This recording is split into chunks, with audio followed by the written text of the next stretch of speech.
Hi everyone, welcome to Dentozen. Today we are here with brand new video on salivary glands part 2. Salivary glands part 1 में हम cover कर चुके हैं classification and basic structure. इस video में हम पढ़ने वाले हैं serous and mucous acini, serous and mucous cells and myoepithelial cell. So before we start, I want you to subscribe to Dentozen and also follow me on Instagram at Dentozen Insta. So let's begin. Structure of salivary glands part 1 में अच्छे से समझिए, फिर आइए इस video पे. तो इस वीडियो में हम बता रहे हैं कि 3 तरह की डक्ट्स हैं जो हम ऑलरेडी पढ़ चुके हैं और 2 तरह की एसिनाई हैं, सीरस एंड म्यूकस एसिनस. ये वो जगह है जहाँ पे सलाइवा बनता है. सो बेसिकली ग्रेव्स जो है वो हमारे एसिनाई हैं, जहाँ पे हमारा रस है, जहाँ पे हमारा सलाइवा बन रहा है. तो इसीलिए इसको भी बोला जाता है basic functional unit of a salivary gland. So that is Viva question. What is the basic functional unit of a salivary gland? It is the acini और टर्मिनल सेक्रेटरी यूनिट. टर्मिनल मतलब जो लास्ट में पढ़े हैं, secretary unit जहाँ से secretion हो रहा है. So next we come to the acini की डिटेल्स. तो ये 2 टाइप के हैं, serous acini and mucous acini. तो दोनों अलग अलग होंगे ना, तो इन दोनों के अंदर सेल्स भी डिफरेंट हैं. सीरस सेल बना हुआ है, सीरस एसिनाई बना हुआ है सीरस सेल से, म्यूकस एसिनाई बना हुआ है म्यूकस सेल से. अब जो सीरस एसिनाई है उसका अगर हम साइज देखें तो वो छोटा है. So serous acinus is smaller in size, mucous acinus is larger in size. तो जब साइज छोटा है तो उसके अंदर सेल्स भी कम होंगे. तो सीरस एसिनस में अबाउट 8 to 12 सेल्स हैं.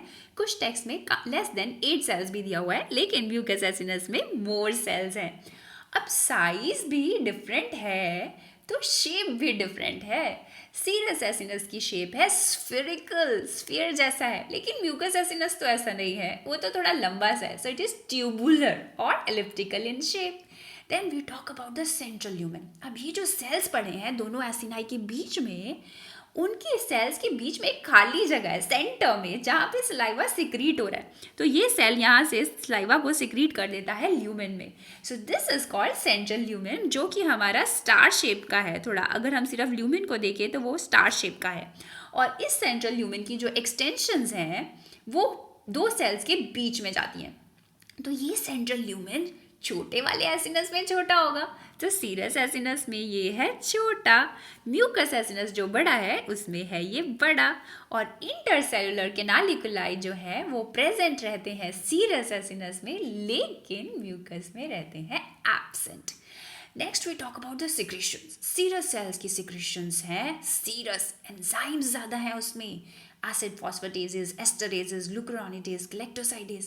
Whereas mucus acini में thick secretions है, enzymes नहीं है, no enzymatic activity. Serous acini में मेनली प्रोटीन्स है और कार्बोहाइड्रेट्स कम है, लेकिन म्यूकस में ऑपोजिट है, मोर कार्बोहाइड्रेट्स एंड लेस प्रोटीन्स. अब दोनों के अंदर ही प्रोटीन्स के साथ अटैच हो जाते हैं कार्बोहाइड्रेट्स और इनको बोलते हैं ग्लाइकोप्रोटीन्स. तो जो ग्लाइकोप्रोटीन्स सीरस एसिनाई में बन रहे हैं उनकी एंड लिंक्ड ओलिगोसैकेराइड चेन्स हैं, लेकिन जो म्यूकस एसिनस में बन रहे हैं उनकी ओ लिंक्ड ओलिगोसैकेराइड चेन्स हैं. ये है दोनों में डिफरेंस. अब हमने एसिनाई देख लिया, उनके अंदर के सेल्स के बीच में डिफरेंस देखेंगे. सीरस सेल और म्यूकस सेल, एक एक सेल को ले लेते हैं, देखते हैं. अब सेल्स की शेप की बात करें तो cell are pyramidal in shape. दोनों एसिनस में सेल्स की शेप ऑलमोस्ट पिरामिडल है, मतलब नीचे की तरफ बेस है और ऊपर एपेक्स है. So there is apical end of the cell and basal end of the cell. So pyramidal shape with narrow apex and pyramidal shape in mucous cell. कुछ टेक्स्ट में इसको कॉलमनार शेप भी बोला गया है. अब न्यूक्लियस देखें तो सीरस सेल में ये स्फेरिकल है, whereas in mucus cell it is flattened, oval सा न्यूक्लियस है, नीचे की तरफ पुश कर दिया गया है. So serous cell nucleus lies in the basal third of the cell, whereas in mucus cell it is pushed to the base, so it is towards the base. Nucleus is at the base. अब जो apical portion है cell का serous cell में, वहाँ पे हमें ये प्यारे से कुछ गोल गोल से ग्रैन्यूल्स दिख रहे हैं, इनको हम बोलते हैं secretory granules. So apical portion of the serous cell contain special granules जिनका नाम भी बहुत स्पेशल है, इनको बोलते हैं ज़ाइमोजन ग्रैन्यूल्स.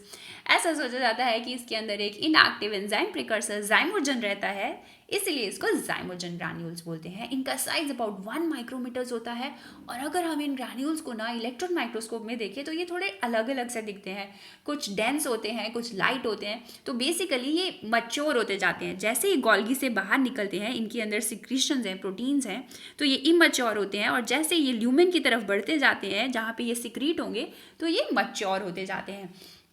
म्यूकस सेल में लेकिन डिफरेंट सी चीज़ें हैं। अब ये क्या है? म्यूकस सेल के अपाइकल पोर्शन में भरा पड़ा है म्यूकस, म्यूकस ड्रॉपलेट्स। तो ये है इसके अपाइकल पोर्शन में, जिसकी वजह से सब कुछ नीचे की तरफ पुश हो गया, इवन न्यूक्लियस भी नीचे की तरफ पुश हो गया और ऑर्गेनेलीज भी। So apical portion of the cell in the serous cell stains strongly with hematoxylin and eosin stain. लेकिन म्यूकस सेल में ये अपाइकल पार्ट रहता है एम्प्टी, वीकली स्टेन करता है ये HNE स्टेन के साथ।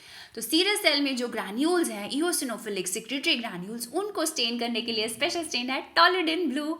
लेकिन म्यूकस सेल में जो म्यूकस ड्रॉपलेट्स हैं जिनके अंदर म्यूसिन्स है, उनको स्टेन करने के लिए है special carbohydrate stains PAS periodic acid, शिव एंड एल्शियन ब्लू स्टेन्स। अब जो ये सिक्रीशंस बन जाती हैं वो एक्सक्रीट कैसे होती हैं सेल से बाहर ल्यूमेन में?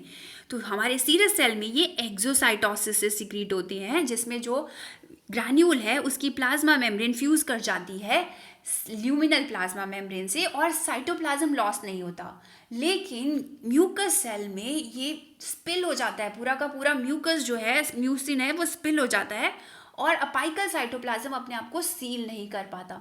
तो कभी कभी ये जो ग्रैन्यूल्स हैं ये ऐसे एक लड़ी की तरह पड़े होते हैं, ये पूरे ऐसे के ऐसे निकल जाते हैं सीरस सेल में बाहर। इसको बोलते हैं string of pearls appearance. Then we talk about the other differences. अगर हम रफ एंडोप्लाज्मिक रेटिकुलम की बात करें तो सीरस सेल में बहुत ज़्यादा है, क्योंकि इसको बहुत सारे प्रोटीन्स बनाने हैं जो कि रफ एंडोप्लाज्मिक रेटिकुलम में बनते हैं, जिसके ऊपर राइबोसोम्स पड़े हुए हैं। ये जो छोटे छोटे डॉट्स हैं ये राइबोसोम्स पड़े हुए हैं एंडोप्लाज्मिक रेटिकुलम के ऊपर। सो ये RER पड़ा है basal and lateral to nucleus in serous cell. लेकिन म्यूकस सेल में ये पड़ा है अलोंग द बेस की तरफ and lateral borders of the cell. Golgi apparatus जो है, अब यहाँ पे दोनों सेल्स में गोल्गी एपरेटस डिफरेंट है ना। सीरस सेल में छोटा सा है लेकिन म्यूकस सेल में बड़ा है।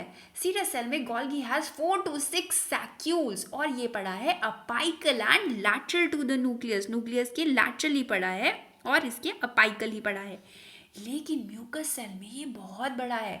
So it is large and prominent 10 to 12 saccules and it lies between the basal RER nucleus और ऊपर इसके ऊपर की तरफ है म्यूकस ड्रॉपलेट्स। ये गोल्गी इतना बड़ा इसलिए है क्योंकि म्यूकस सेल मेनली बना रहे हैं हमारे म्यूसिन्स। और ये जो ग्लाइकोसाइलेशन होता है, ग्लाइकोसाइलेशन एक प्रोसेस है जिसमें हमारे कार्बोहाइड्रेट ऐड कर दिए जाते हैं, वो हमारे होते हैं गोल्गी एपरेटस में। तो यहाँ पे हम देख पा रहे हैं RER से वेसिकल्स बन के निकलते हैं जिनके अंदर प्रोटीन्स होते हैं, वो पहुँचते हैं गोल्गी के सिस फेस की तरफ, गोल्गी के अंदर एंटर कर जाते हैं और गोल्गी उनको मॉडिफाई कर देता है, उनके अंदर कार्बोहाइड्रेट को ऐड करके उनको और निखार देता है। So this process, this modification occurs in the Golgi apparatus and this is called glycosylation, जिसमें हमारे carbohydrates ऐड कर दिए जाते हैं। So that is important function of Golgi apparatus, modification of the proteins and the process is glycosylation और उसके बाद ये रिलीज कर दिए जाते हैं। So mitochondria, lysosomes and peroxisomes are present in serous cell. Mucous cell में भी है लेकिन other organelles are limited to the basal cytoplasm, क्योंकि ऊपर का तो सारा एरिया हमारा म्यूकस ड्रॉपलेट्स ने ले लिया। अब ये जो सेल्स हैं ये आपस में जुड़े हुए हैं थ्रू जंक्शनल कॉम्प्लेक्सेस। ये 3 तरह के हो सकते हैं, tight, aiding, gap. Tight junctions इसको सील करते हैं ताकि ऊपर से या नीचे से कोई सब्सटेंसेस आ ना पाए। So it acts as a selective permeability barrier. Adhering junctions 2 cells को आपस में ज्वाइन करके रखते हैं, 2 सेल्स को आपस में ज्वाइन करते हैं। गैप जंक्शंस में गैस है, सो ये 2 सेल्स के बीच में जो मॉलिक्यूल्स या आयंस हैं वो उनका आदान प्रदान होता रहता है। So they helps in the transport of ions between the 2 cells. अब ये जो जंक्शंस हैं ये हमारे म्यूकस सेल में कम है, they are less than that of the serous cells. अब जो हमारा बेसल प्लाज्मा मेम्ब्रेन है सीरस सेल का, जो बेसल एंड की तरफ मेम्ब्रेन है, that is thrown into folds and these basal ends of the cells are joined to the basal plasma membrane through hemidesmosomes. Next we come to the myoepithelial cell. अब myoepithelial cell एक special unique सा cell है। अभी इसमें मायो epithelial क्यों कह रहे हैं यार, इसमें दो टर्म्स हैं, myo and epithelial. Myo means muscle, epithelium means epithelium. So ये फंक्शन करता है मसल की तरह, जैसे मसल कॉन्ट्रैक्ट करती है, फोर्स लगाती है, वैसे ही ये सेल कॉन्ट्रैक्ट करता है, लेकिन ये आया एपिथेलियल ओरिजिन से है, इसीलिए इसका नाम है myo epithelial cell. So why myoepithelial cell? Because it functions similar to smooth muscle cell, but its origin is from epithelium. That is important viva question. अब यहाँ पे मायोएपिथेलियल सेल आप देख पा रहे हैं, तो ये कहाँ पड़ा होता है? ये मायोएपिथेलियल सेल पड़ा है, ये जो अभी तक हमने एसिनाई पढ़े हैं, सीरस म्यूकस एसिनाई, उनके बाहर और इंटरकैलेटेड डक्ट के बाहर पड़ा है ये सेल। तो ये सेल पड़ा है, it is associated to terminal secretory unit और acini and the first portion of the duct, that is intercalated duct. अब अगर एग्जैक्ट लोकेशन की बात करें तो ये सेल हमारा एसिनार सेल से जुड़ा हुआ है डेस्मोसोम से, और उनके बीच में उनकी प्लाज्मा मेम्ब्रेन और जो बेसमेंट मेम्ब्रेन है, बेसमेंट मेम्ब्रेन और जो सेल्स की मेम्ब्रेन है, इनके बीच में पड़ा हुआ है। So that is important viva question. What is the location of myoepithelial cell? So it lies between the basement membrane or basal lamina and the secretory cell membrane. Basement membrane तो हमारी इसको connective tissue से separate कर रही है, और cell membrane है जो cell की membrane है। तो इन दोनों के बीच में पड़ा है myoepithelial cell। अब सेल को अगर हम ध्यान से देखें तो इसमें क्या क्या दिख रहा है? एक तो इसकी सेल बॉडी है जो सेंटर में है, और इसकी टांगे हैं ऐसे बाहर को प्रोजेक्शन से निकली हुई हैं, जिसको हम बोलते हैं प्रोसेसेस।